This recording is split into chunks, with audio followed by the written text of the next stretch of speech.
Here is my guide to how to answer extended questions in the GCSE PE exam. And primarily here I'm going to focus on the AQA exam. So AQA paper is split into two, so we have two papers. In each paper there's going to be one 6-mark question and one 9-mark question. So on each paper 15 marks out of 78 for your ability to answer these extended writing opportunities. Now what we need to understand is what are we going to see in these type of questions. So a 6-mark question will always have a command word such as evaluate, and what that means is to judge from the available evidence that you have in the question. A 9-mark question will primarily use command words such as justify, which means that you need to support a case with evidence. You might also see in some of the exam boards that it says discuss, which is essentially supporting that case from both sides of an argument. Now that might be quite confusing for lots of candidates, that we might feel that we can't answer those questions or even where to start. So what we've got to look at is how these grades are awarded and how are they marked. So there's a level description that is used to assess or mark these questions, and the descriptors are all quite closely linked to the assessment outcomes. So the assessment outcomes, the assessment objectives are used, and the marks are awarded for each of them, but it's capped.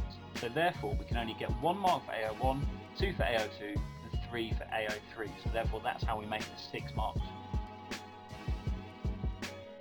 So AO1 is primarily about your knowledge, so basic facts and recall information. AO2 is about application, so how we link to sport examples or the sport itself or performance. And AO3 is the most difficult one because it asks you to analyse and evaluate. So we need to reach a conclusion from information which links back to the question.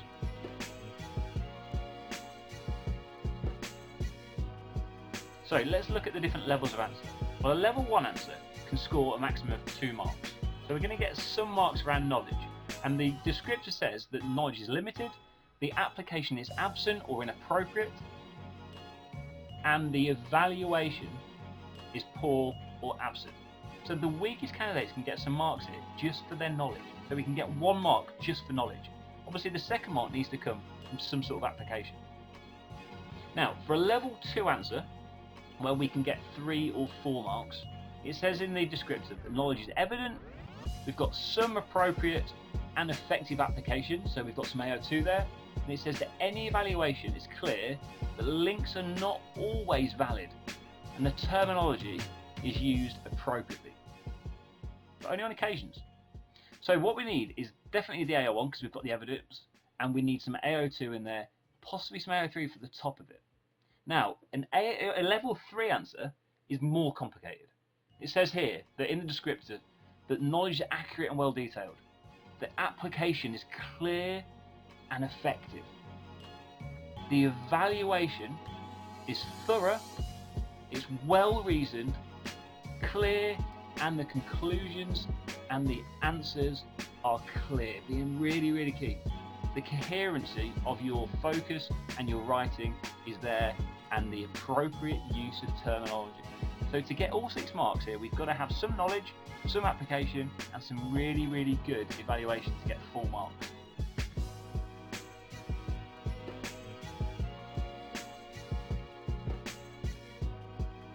Now, that might seem all well and good to go, oh yeah, I can do that, that's no problem. Well, let's try it. Let's have a look at an example. So I've created a question here which is not used by any exam boards and purely one that I have taken and edited. So here's a question. So evaluate how appropriate the use of anabolic agents may be to aid the performance of a 100-meter sprinter. And it's a 6-mark question. So the first thing we need to do is make a plan. So what are anabolic agents?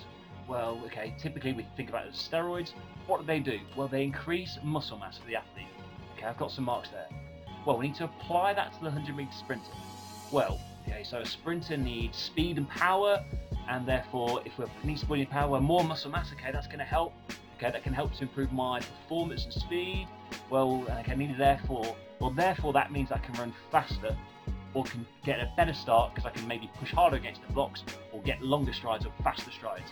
So therefore I'm more likely to win a race. Now we need some evaluation next. Okay, so let's evaluate it. Should they be taking drugs? No, okay, it's inappropriate. So therefore it shouldn't be done. It's it's cheating, you might get banned, it gives an unfair advantage.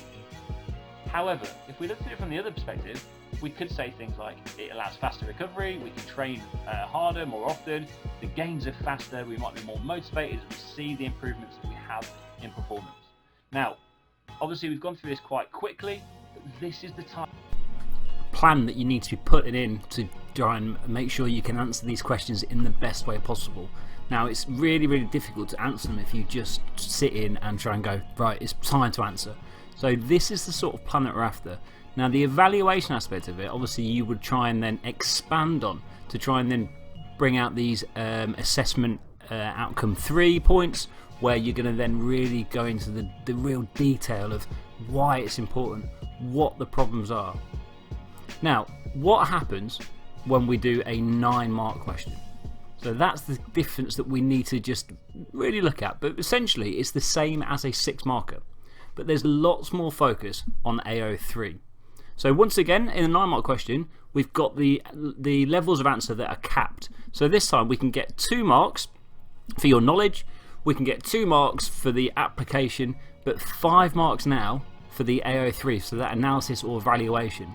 So essentially, you need to look at it as every single point needs to be evaluated or analysed, because otherwise we're going to find that we get very few marks. So as you can see, if I only give application or knowledge, I can get some credit, but it's not going to be as much as if I justify that answer, if I really try and plan my answer as well as I can. So when we look at the 6 markers, please try and take that through into your 9 markers, because otherwise we might find that actually half marks are going to be difficult to get.